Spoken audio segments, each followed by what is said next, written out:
Hello बच्चों, आज की वर्कशीट 6th, 7th और 8th के बच्चों के लिए है। आज की वर्कशीट का नंबर है 67 और डेट है 21 सितंबर 2020।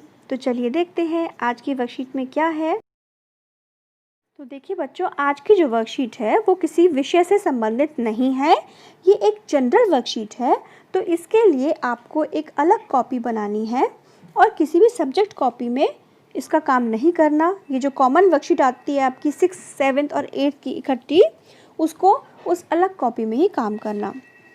मैं ये इसलिए बता रही हूँ क्योंकि बहुत बच्चे ये पूछते हैं कि मैडम हम इसे किस कॉपी में काम करें। तो ऐसा नहीं है बेटा, ये जनरल टॉपिक्स होते हैं तो इसके लिए अलग कॉपी बनाओ। चलिए आज इसमें क्या दिखाया है, इसमें एक लड़की अपने बारे में कुछ बता रही है। वो ये बताती है कि हर रोज़ की तरह मैं पौधों को पानी दे रही थी। अचानक बहुत सारी मक्खियाँ, कौन सी मक्खियाँ, मधुमक्खियाँ उड़ने लगी। ठीक है, ध्यान से देखने पर बड़े पौधे के बीच एक मधुमक्खी का छत्ता दिखाई दिया। उसे देखकर मैं बहुत खुश हुई। क्यों? क्योंकि अभी तक सिर्फ किताबों में ही देखा और पढ़ा था। उसने इससे पहले मधुमक्खी का छत्ता कभी भी नहीं देखा था, सिर्फ उसने किताबों में ही उसके बारे में पढ़ा था। और अब समझिए कि किताबें पढ़ना कितना ज़रूरी है। क्यों? देखिए, वो ये बताती है क्योंकि मुझे इसके बारे में कोई जानकारी नहीं थी और अगर मैंने मधुमक्खी के छत्ते से दूर रहने के बारे में ना पढ़ा होता तो जिज्ञासावश यानी कि उत्सुकता में वो क्या करती, उसे छू लेती और मधुमक्खी मुझे काट लेती। तो देखिए बच्चों, यहाँ पर उसने ये जानकारी पढ़ी हुई थी कि मधुमक्खी के छत्ते को अगर हम छू लेते हैं या जैसे शरारती बच्चे होते हैं उसमें पत्थर मार देते हैं तो क्या होता है कि सारी की सारी मक्खियाँ एक साथ झुंड में उड़ती हैं और उस बच्चे को काटती हैं। ठीक है, या जो भी हो, आदमी हो, बड़ा हो, बच्चा हो, वो उसको काटने लगती हैं, चिपक जाती हैं, जो कि हमारे लिए बहुत ही ज़्यादा नुकसानदायक होता है। तो क्योंकि उसने पहले ही वो किताब में पढ़ लिया था तो वो उस मधुमक्खी के छत्ते से दूर हो जाती है।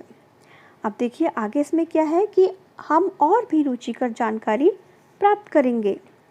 देखिए क्या रुचिकर जानकारी है इसमें। यहाँ पर उन्होंने मधुमक्खी का एक छत्ता दिखाया है, ये बड़ा सा, और देखो वो पेड़ों के बीच में किस तरह से लटका हुआ है।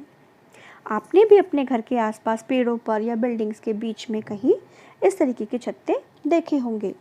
अगर इस छत्ते को हम बहुत ही पास से देखते हैं जैसा कि यहाँ पर दिखाया गया है तो हम देखते हैं कि इसमें छोटे छोटे ये बहुत सारे खाने बने हुए हैं और इन खानों में मधुमक्खी कुछ डाल रही है। वो क्या डालती है?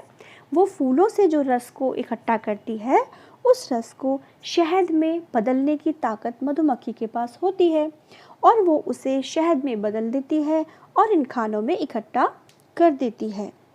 अगर हम इन खानों को भी पास से देखें तो उसका आकार कैसा होता है? देखिए उसका आकार कुछ इस तरीके का दिखाई देगा। इसको हम षटकोण भी कहते हैं। तो अब हम इसके प्रश्न उत्तर देख लेते हैं। पहला प्रश्न है कि मधुमक्खी के छत्ते के प्रकोष्ठों, इन एक खानों को प्रकोष्ठ कहते हैं। ठीक है, और सभी खानों को हम क्या कहेंगे? प्रकोष्ठों का आकार कैसा होता है? अभी हमने बताया था कि इसका आकार, आपने ये गणित में पढ़ा होगा, इस तरीके की फिगर, षटकोण, इस तरह से।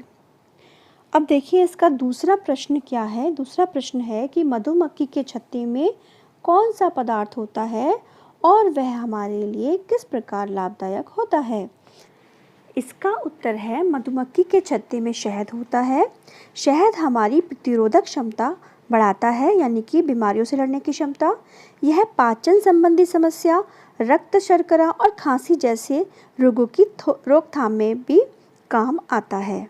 आप उत्तर को वीडियो रोक करके भी देख सकते हैं।